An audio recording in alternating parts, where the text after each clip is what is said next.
नमस्कार।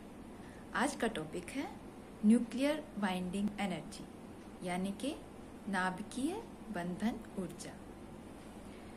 जब न्यूक्लियॉन्स यानी कि प्रोटॉन तथा न्यूट्रॉन मिलकर नाभिक बनाते हैं तो नाभिक का वास्तविक द्रव्यमान उसके संभावित द्रव्यमान से कुछ कम होता है, अर्थात परमाणु द्रव्यमान m उसकी द्रव्यमान संख्या a से कम होता है।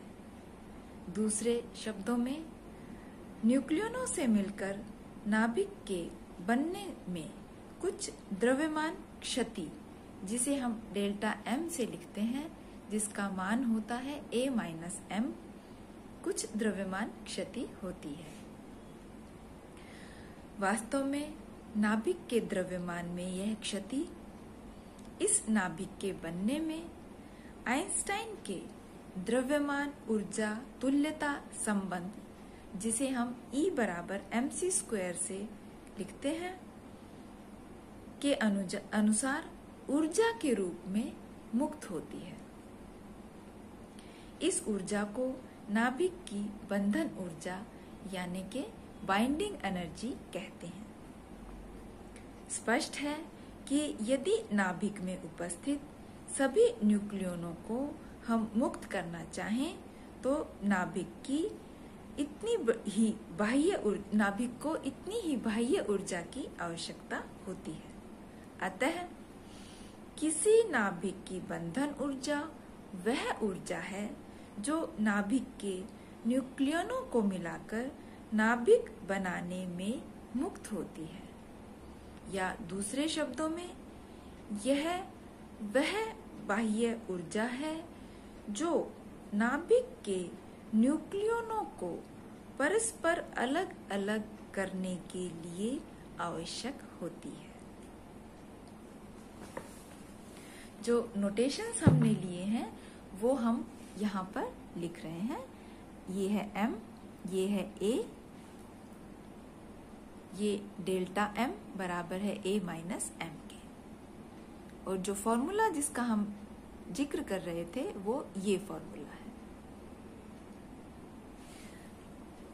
तो यहाँ से बंधन ऊर्जा B का जो मान है, B बराबर है डेल्टा m c² के बराबर, इस प्रकार से लिखा जा सकता है।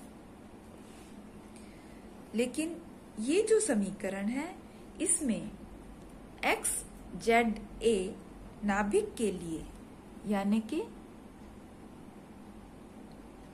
ये x z a, अगर ये कोई एक नाभिक हम लेते हैं तो उसके लिए द्रव्यमान क्षति का जो फॉर्मूला है वो हम इस इक्वेशन द्वारा लिखते हैं। यानी डेल्टा m का जो मान है वो हो गया z गुणा mp plus a minus z गुणा mn, सबके बाहर ब्रैकेट, माइनस में हम लिखेंगे m। इसलिए जो बंधन ऊर्जा है वो हो जाएगी B बराबर है, इस पूरी इक्वेशन के साथ हम c² का गुणनफल कर देंगे। यहाँ Z परमाणु क्रमांक अर्थात नाभिक में प्रोटॉनों की संख्या, A द्रव्यमान संख्या, mp एक प्रोटॉन का द्रव्यमान, mn एक न्यूट्रॉन का द्रव्यमान, कैपिटल M नाभिक का वास्तविक द्रव्यमान एवं c जो है प्रकाश की चाल है। अतः नाभिक की प्रति न्यूक्लियन बंधन ऊर्जा एटॉमिक मास यूनिट मात्रक में हम लिख सकते हैं B बार से, जिसका मान हो जाएगा B बटा 1, और इसका पूरा मान इस इक्वेशन में हम इस तरह लिख सकते हैं, और इसकी जो यूनिट होगी वो हो जाएगी एटॉमिक मास यूनिट। अगर हम ये लें कि F, जिसे हम परिभाषित कर चुके हैं पहले ही पैकिंग फ्रैक्शन के रूप में, अगर F का मान m/a माइनस 1 है तो जो इक्वेशन है वो इक्वेशन हम इस प्रकार से लिख सकते हैं, जिसके अंदर हमने F को इंक्लूड कर लिया है।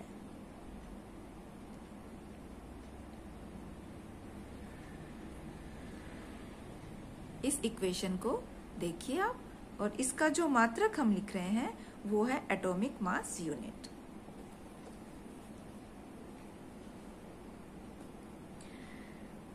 लेकिन MP का जो मान है वो है 1.00728 एटॉमिक मास यूनिट, तथा MN का जो मान है 1.00867 एटॉमिक मास यूनिट है। इन सभी का मान इस इक्वेशन में रखने पर हमें जो फाइनल इक्वेशन प्राप्त होगी, जिसमें हम B बार का मान निकालेंगे, वो इक्वेशन हम इस तरह लिख सकते हैं। तो ये जो इक्वेशन है, ये इक्वेशन नंबर 1 अगर हम इसका नाम दें तो इस इक्वेशन को हम इस प्रकार से लिख सकते हैं, जहां पर 1 एटॉमिक मास यूनिट, इसका मान लिखा है हमने 931 के बराबर, MeV के 931 MeV के बराबर।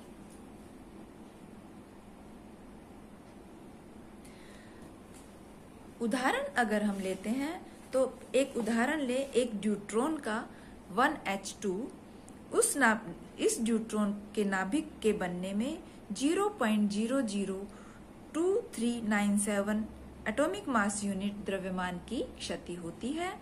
अतः ड्यूट्रॉन नाभिक की बंधन ऊर्जा, इस अमाउंट को अगर हम 931 से गुणा कर दें तो वो हमें MeV में मान प्राप्त होगा, और वो जो मान है वो बराबर होगा 2.23 MeV के बराबर।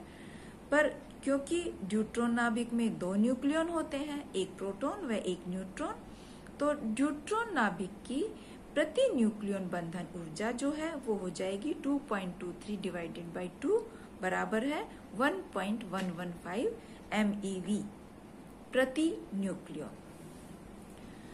अब हम जो इक्वेशन नंबर 1 की चर्चा कर रहे थे, उस इक्वेशन से स्पष्ट होता है, उस समीकरण से स्पष्ट होता है कि प्रति न्यूक्लियॉन बंधन ऊर्जा B बार जब अधिकतम होती है तब पैकिंग फ्रैक्शन F न्यूनतम होता है। क्योंकि A इज ग्रेटर देन 20 और A इज ग्रेटर देन 20 से लेकर A लेस देन 200 तक नाभिकों के लिए पैकिंग फ्रैक्शन ऋणात्मक होता है। अतः इन नाभिकों की प्रति न्यूक्लियॉन बंधन ऊर्जा अधिक होती है। प्रति न्यूक्लियॉन बंधन ऊर्जा जितनी अधिक होती है, नाभिक उतना ही स्थायी होता है।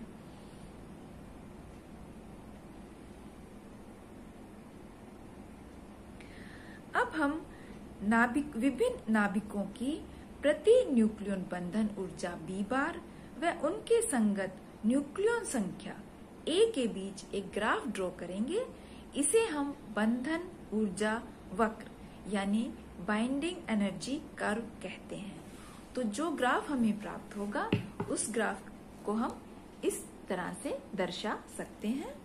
तो ये है हमारे पास ग्राफ। यहाँ पर इधर हमने लिया है B बार और इधर लिया है A।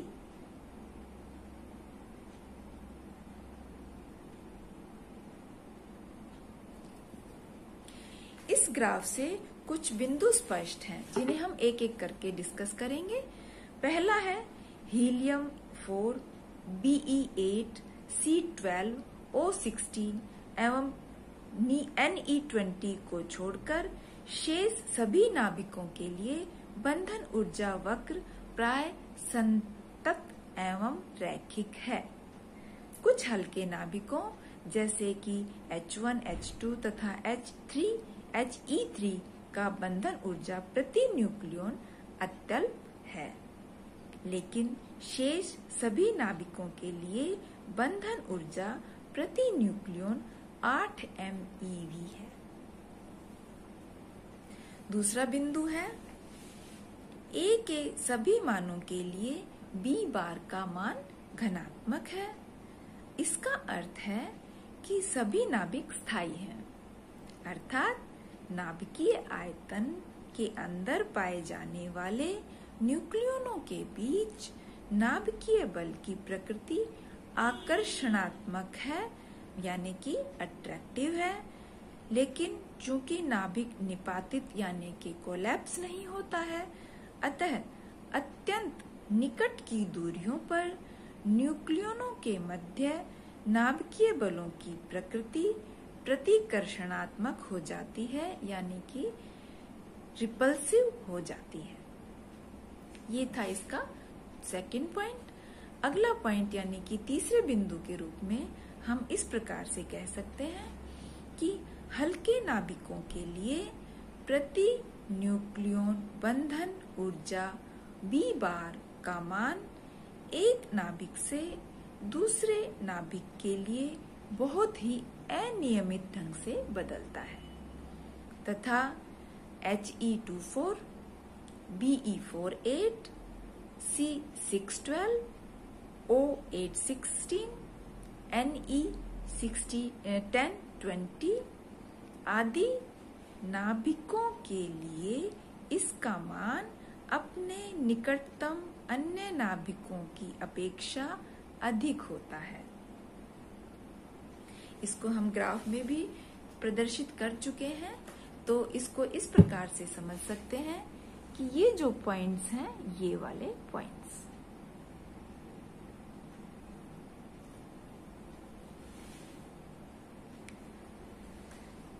अर्थात इन नाभिकों के लिए बंधन ऊर्जा वक्र में शिखर प्राप्त होते हैं।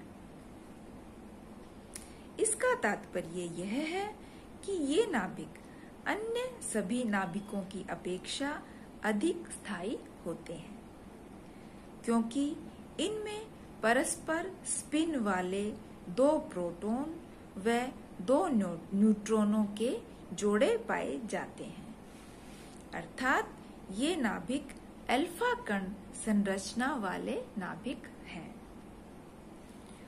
चौथा पॉइंट हम डिस्कस करेंगे, A ग्रेटर देन 20, यानी अगर A का मान B से अधिक है, इन नाभिकों के लिए प्रति न्यूक्लियन बंधन ऊर्जा B बार का मान लगभग नियत होता है और इसका अप्रोक्सीमेटली मान जो है वो है 8.04 MeV।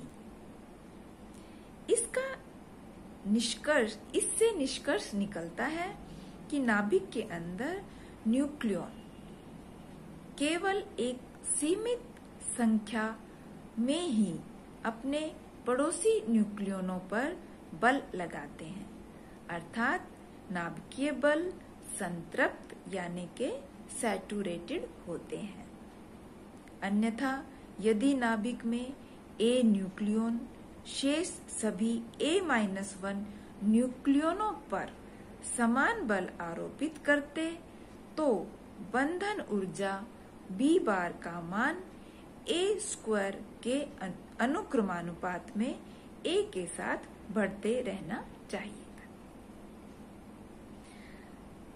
पांचवा जो बिंदु है जो कि हमें ग्राफ से प्राप्त होता है, उसमें हम कहेंगे द्रव्यमान संख्या A बराबर 56 के पास नाभिकों की प्रति न्यूक्लियन बंधन ऊर्जा सर्वाधिक है, लगभग 8.8 MeV प्रति न्यूक्लियन के बराबर है तथा फिर A बढ़ने पर यह धीरे धीरे घटती जाती है तथा अंत में भारी नाभिकों यानी कि A ग्रेटर देन 200 जैसे कि फॉर एग्जाम्पल यूरेनियम एटसेट्रा के लिए इसका मान लगभग 2.6 MeV प्रति न्यूक्लियन रह जाता है।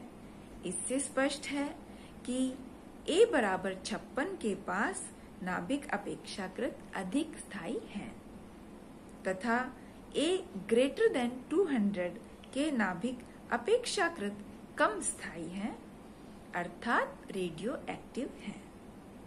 इसके अतिरिक्त यदि भारी नाभिक को अपेक्षाकृत हल्के नाभिकों में तोड़ा जाए यानी कि नाभिकीय विखंडन, तो चूंकि प्रति न्यूक्लियन बंधन ऊर्जा बढ़ जाएगी, अर्थात नाभिकों का स्थायित्व बढ़ जाएगा, अतः इस प्रक्रिया में बहुत ऊर्जा मुक्त होगी।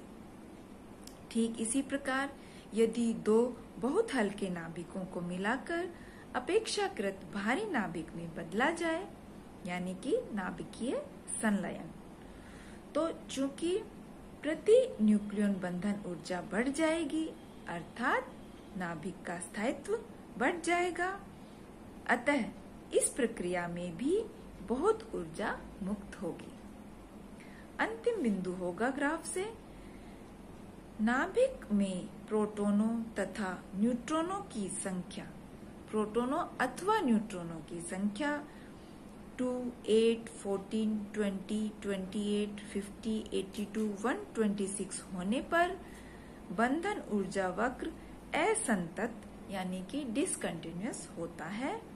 इन संख्याओं 2, 8, 14, 20, 28, 50, 82 तथा 126 को स्थायित्व संख्याएं यानी कि मैजिक नंबर्स कहते हैं।